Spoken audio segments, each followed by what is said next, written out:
Hey Virgo, it's Empress Rose here. Welcome to your reading. General reading, take what works, leave what doesn't. We'll just get this reading started here. Overall for this reading, oh my goodness, we have Two of Swords.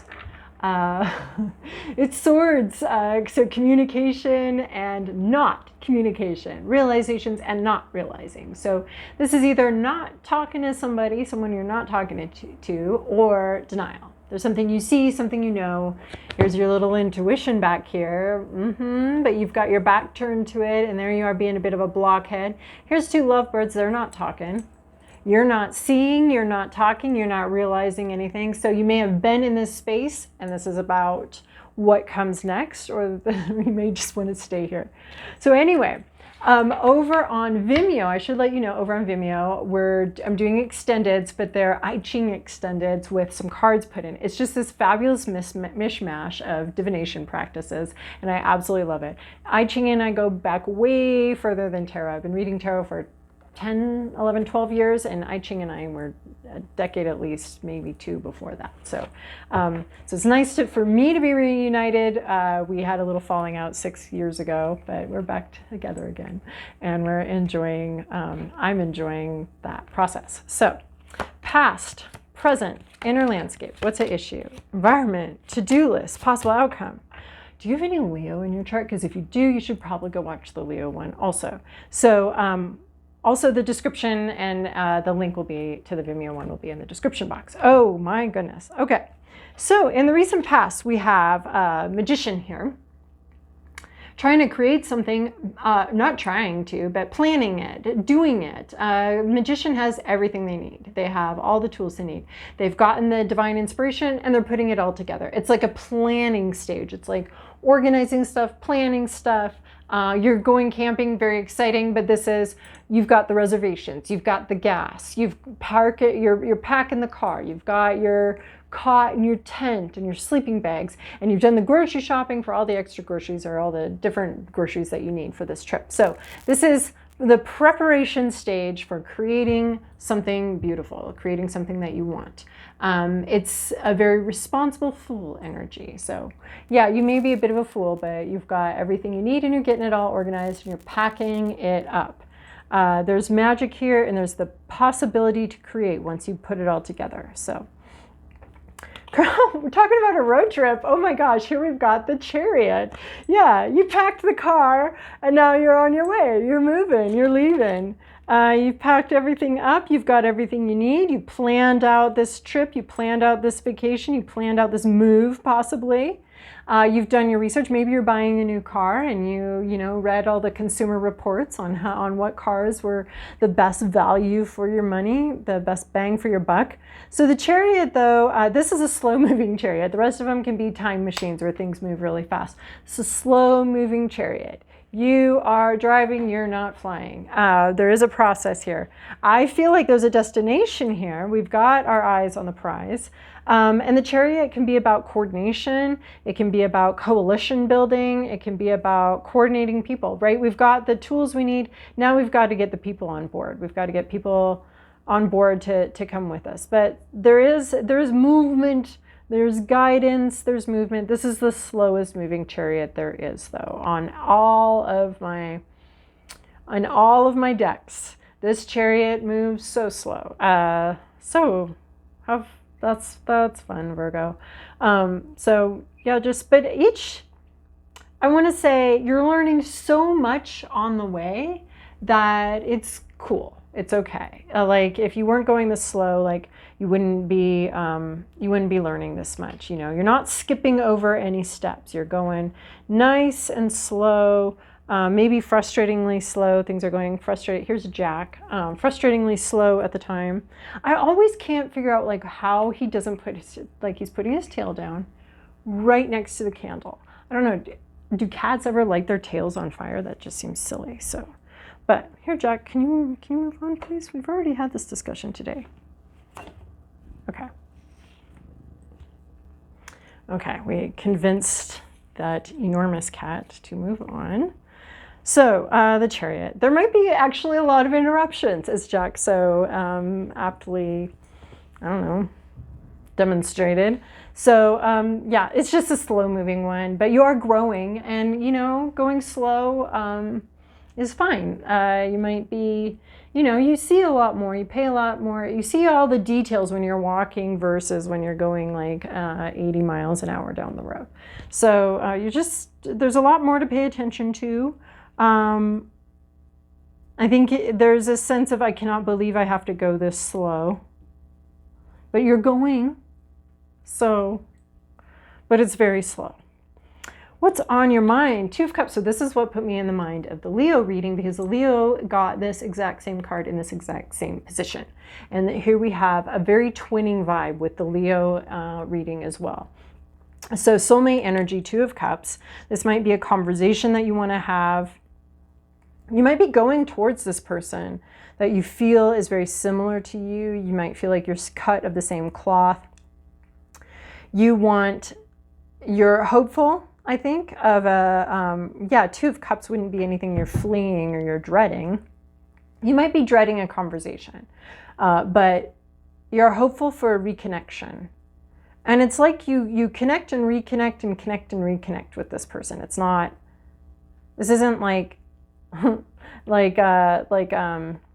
my car right now. I love it. It's so awesome. I've had it for a really long time, and I got it for such a great deal because this lady who was like 60 had met a man online in Hawaii. So she was quick selling everything and wanted to sell the car within 2 days so she could move to Hawaii. So that's how I got it for super cheap. And it was like almost a brand new car. So it was very awesome. I hope for you to all have that experience if you ever need to make a grand purchase. And I hope things turned out for her. I wasn't terribly, I really hope like that situation required a lot of hope.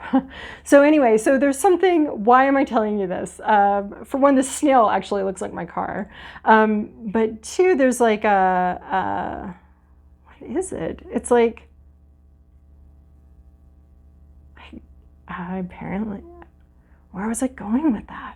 I don't know. But anyway, so here we have these two birds of a feather, and you would like a connection. You would like to connect with this person. Oh, so maybe you're traveling to meet them. That's right. She was flying, but maybe you're in her old car and you're traveling to meet this person. And you're hoping for a reconciliation or a good, you would like to meet someone. Maybe you're just preparing to date or preparing to meet someone, but there's someone that you're connected to that you're thinking about, is heavy on your mind. And something about this trip is about something that you're very hopeful for, a hopeful connection. I like that lady that sold me her car, a hopeful connection. She was very hopeful that this was going to be a real connection once they finally saw each other in real life. So what's at issue here? Three of Pentacles, not working together. There's no teamwork here. This is interesting. You're like wanting a soulmate, but you don't have a team, you don't have advice, you don't have experts. Part of this preparation was not hiring an expert. You did not hire a travel agent or any kind of equivalent for whatever metaphor we're dealing with here.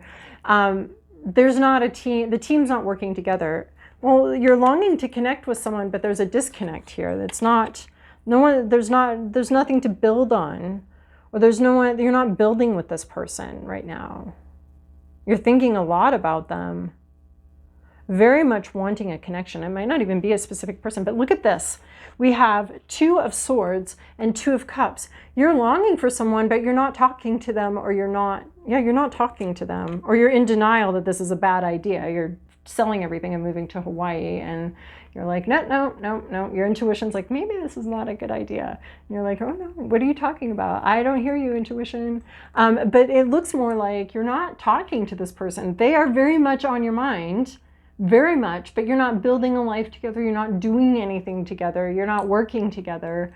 You're not talking to this person.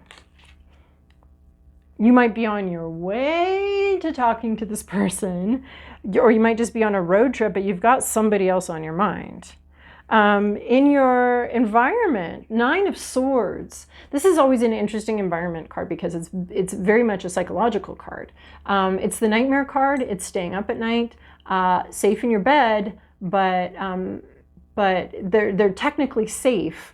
So this could be the other person you're thinking about. They look safe, they look fine. They may actually be having a very hard time with some things. There also could be a situation for you in your environment that's very triggering for a lot of fears, maybe some relationship fears, maybe some, have you done your attachment style work? Do you know what that is for you and where you land on that? It could be that something about this relationship is triggering some attachment issues, some kind of primitive pre-memory nightmare issue here. So, and then where are you going? You're traveling somewhere, you're going somewhere, but there's something in your environment. Well, you're safe. You're technically safe, but it could be triggering a lot of anxiety, either for you or for this person that you're thinking about, but not talking to. They could be in a very anxious state. Yeah, there's just a lot of anxiety. The technicals, the surface situation looks fine, looks safe, but the inside, either of this other person you're thinking about or something in your environment, even though it's safe and it seems safe, is very much like stirring stuff up for you. In your to-do list, you have the Lover's card. So a choice and a decision. It might be decision time for you. I think you already know where you're going. I don't understand. You already have a destination here. But this is a crossroads. Are you going to go towards what you love, or are you going to pretend you don't love this or not? I think this is the decision point. It's time to make a decision. Are you going to intertwine yourself with this person that you think about all the time anyway? Or are you going to pretend that you don't see anything, maybe even some truth? Maybe you deeply care about this person, but you know something and you're in denial about it because you keep fantasizing about them. Or there's a decision. It's time to make a decision. You're going somewhere. Someone's alarm is going off. You're going somewhere. You're on your way somewhere. You're on a trip. You're going on a trip, and you have to make some kind of decision. You're coordinating different things in your life, and it's all starting to coordinate and going in the right direction. And then in comes like this, your birds of a feather. I mean, look at this. 2 of Cups and the Lover's card in one reading. Are you kidding? Are you going to go towards something you love or not? Like, because you're at a crossroads. You're on a journey. You're on a trip, and then you hit some sort of crossroads here, or some sort of fork in the road, and you've got to decide. This one is very, very. You're very similar. You're very close to this person. But, are you going to follow the logic or your heart here? It may be very illogical.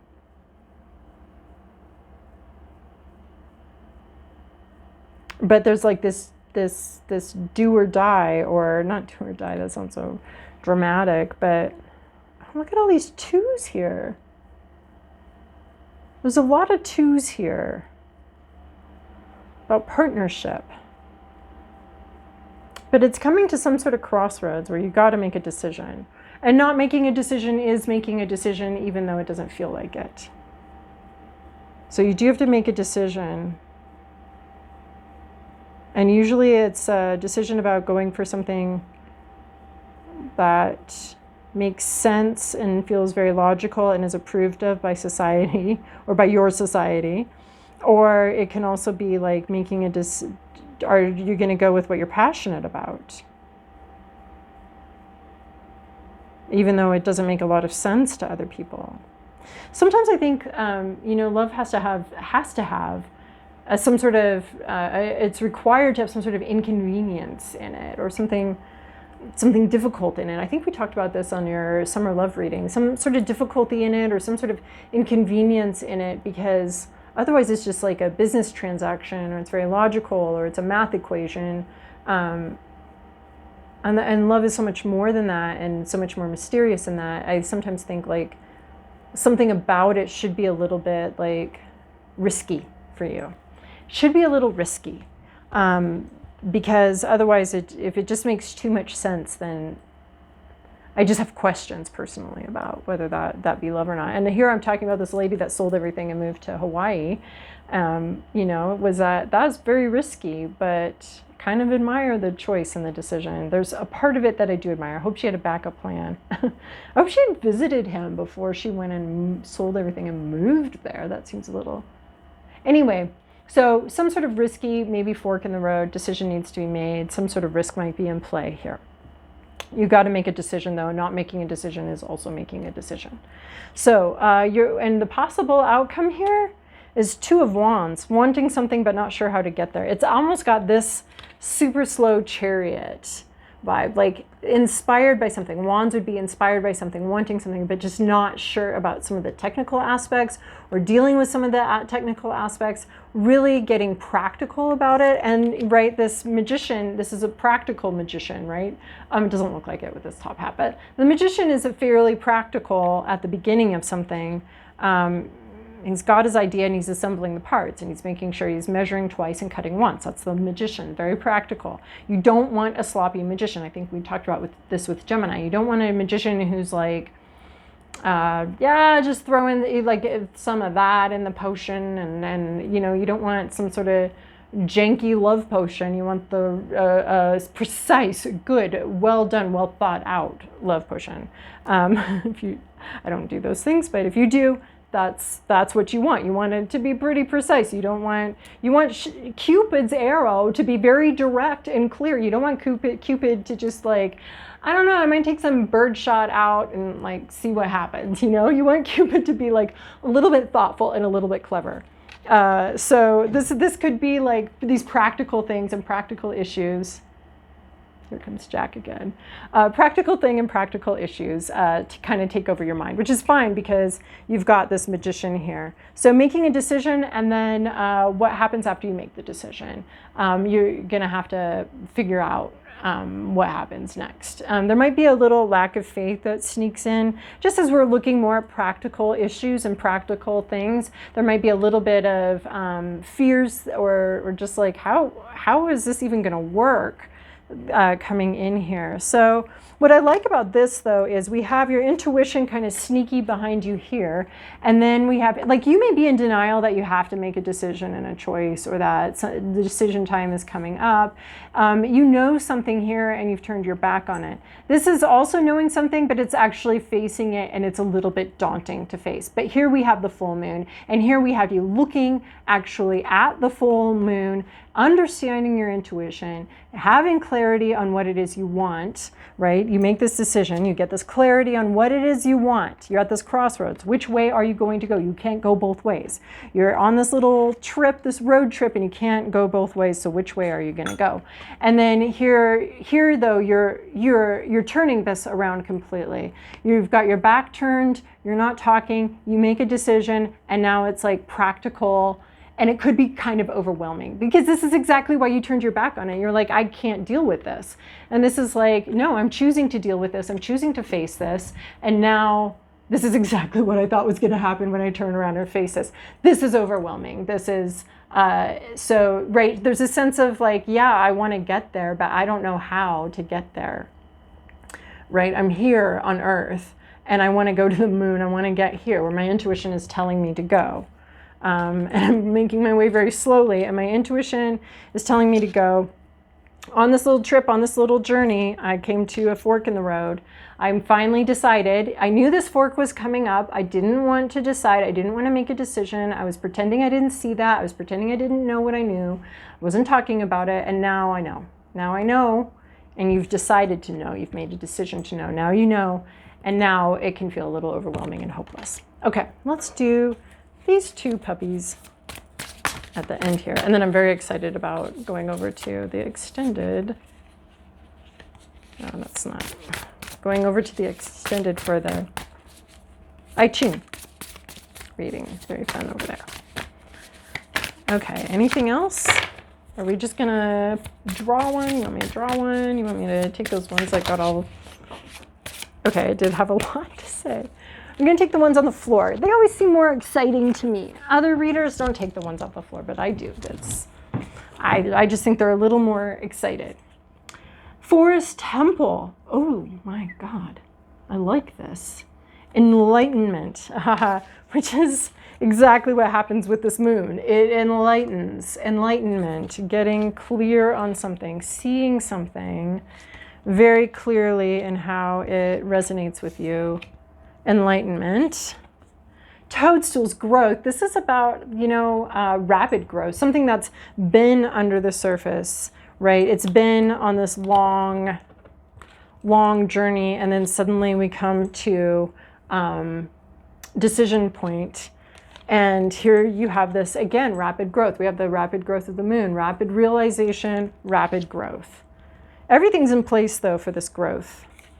And then we have butterfly spirit, transformation. Yeah, the situation transforms, changes, transformation, and then thicket of thorns, uncertainty. Well, yeah, I mean, you've been not wanting to make this decision. So obviously once you make it, you're going to deal with some uncertainty, and then also just looking at the reality of the situation and going from inspired new beginning to like practical movement is going to be a little bit overwhelming, and there might be some uncertainty about how to proceed. That's what I'm seeing here. Uncertainty and doubt about how to proceed. And then this puppy was off by its side. Starry night, acceptance. Right? Yeah, acceptance of this thing that you've been pretending you can't see and you don't know anything about, and you don't want to make the decision, and you don't want to look at it, and you don't want to decide it. Now you've accepted the reality. This is absolutely accepting and looking at the reality that you've been trying to ignore. And there is someone you love here, that this is about, like a love, a relationship. And it's not necessarily about a love relationship. It can be about any relationship where there's love and connection and interconnection. There's almost an intertwinement of the lives here. All right, well, I hope that that was helpful for you. Come join me over on Vimeo if you want. I'll leave actually a little mini description in this description box by the link. So, ciao.